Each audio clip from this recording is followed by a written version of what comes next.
నాటుకోడి తీసుకొచ్చుకున్నాము. ఇదిగోండి నాటుకోడి శుభ్రంగా నీళ్ళలో పోసుకొని 4-5 టిప్పులు కడుక్కోవాలి. ఆ నీళ్ళు ఉంచేనా. పసుపు వేసుకుందాం ఒక్కరువా.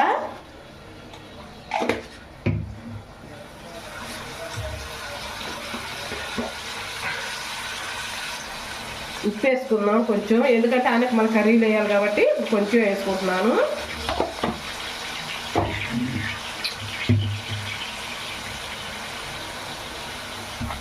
పైకి కిందకి ఇలా ఎగరేసుకొని అన్ని వాటర్ అన్నీ బాగా పొయ్యిన దాకా ఉడకబెట్టుకోవాలి. మూత పెట్టేసుకుందాం. నాటుకోడి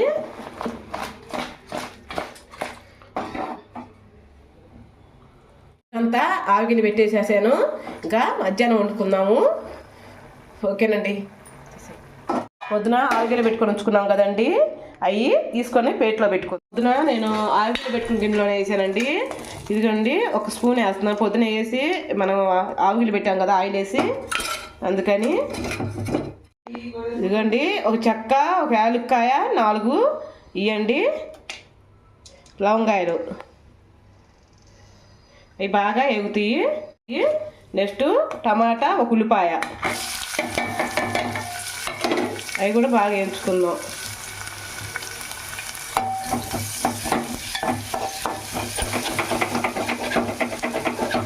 ఏదైనా నాటుకోడేనండి. నాటుకోడి కూర సూపర్గా ఉంటుంది. బాగా వేసుకుందాం. కొంచెం పసుపు వేసుకుందాం, ఎందుకంటే ఇందాక ఆవిగిల్లో వేసామండి, చూసేసుకోండి. బాగా మగ్గాల్సిన అవసరం లేదు. అల్లం వేసుకుందాం.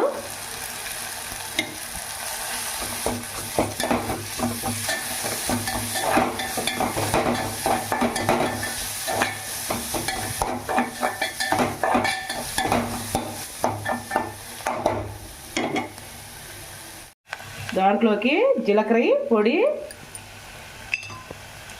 ధనియాల పొడి వేసుకొని కొద్దిగా తిప్పుకుందాం గంటి పెట్టి. దాంట్లోకి 3 స్పూన్లు కారపొడి వేస్తున్నానండి.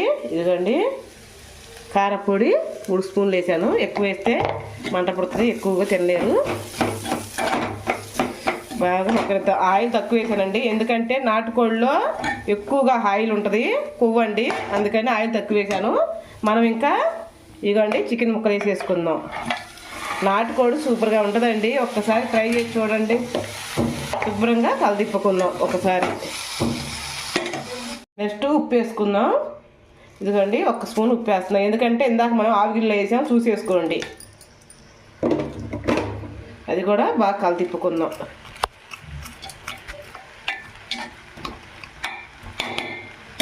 వాటర్ పోసుకుందాం.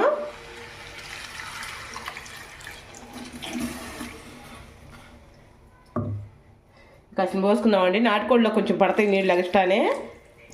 అదిగోండి ఒక్కసారి గరిటె పెట్టి తిప్పుకుందాం.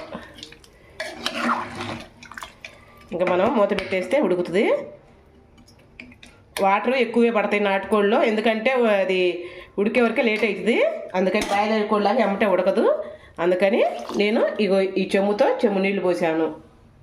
ఇదిగోండి అదిగోండి మనం వాటర్ పోసాక మళ్ళీ మధ్యలో తిప్పుకుంటూ ఉండాలి. తిప్పుకోకుండా ఆమెతో మూత పెట్టేసి ఉంచవాకండి, అలా తిప్పుకుంటూ ఉండండి కత్తి అప్పుడప్పుడు. ఇంకా ఉడకలేదండి, ఉడకొచ్చింది, దగ్గరకు వచ్చింది. కరివేపాకు వేద్దామండి. ఇప్పుడు వేయాలి కరివేపాకు. ఇప్పుడు వేస్తే కమ్మని సువాసనతో భలే ఉంటుంది. ఇదిగండి ఇప్పుడు వేసాను కరివేపాకు. బాగా మగ్గనిద్దాము. ఒకసారి గరిటె పెట్టి తిప్పుకుందాం. నిజంగా బాగుంటుందండి కరివేపాకు. ఇప్పుడు వేస్తే ఆ ఫ్లేవరు అంతా అసలు నిజంగా అండి, ఒకసారి వేసి చూడండి.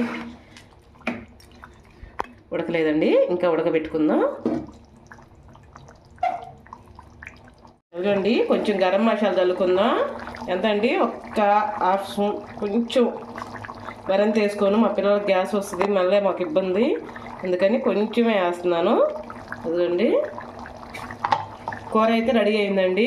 మనం దాన్ని దింపేసుకోవటమేను. గ్యాస్ ఆపుకుంటే సరిపోతుంది. కూర మటుకి బాగా ఉడికింది కూడా. మేము కొంచెం నీళ్ళు ఎక్కువగా పెట్టుకుంటాను, ఎందుకంటే ఇది చల్లారే వరకే శుభ్రంగా పీల్చేస్తుంది. ముక్క అయితే ఉడికిందండి, చూపిస్తాను అది కూడా. అదే అయిపోయిందండి, రెడీ అయింది కూర. కొంచెం కొత్తిమీర చల్లుకుందాం దాని మీద. నిజంగా నాటుకోడి ఎంత బాగా మంచి స్మెల్ వస్తుందో, చూస్తుంటేనే నోరు ఊరిపోతుంది. మళ్ళీ చూపిస్తానండి. అంతలోకి రాగి సంగటి చేసేస్తాను. రాగి సంగటి చేసి చూపిస్తాను. ఇదిగోండి నాటుకోడి దోశలు ఇవ్వాలా, దోశల్లోకి నాటుకోడి తింటున్నాము. చూపినానా?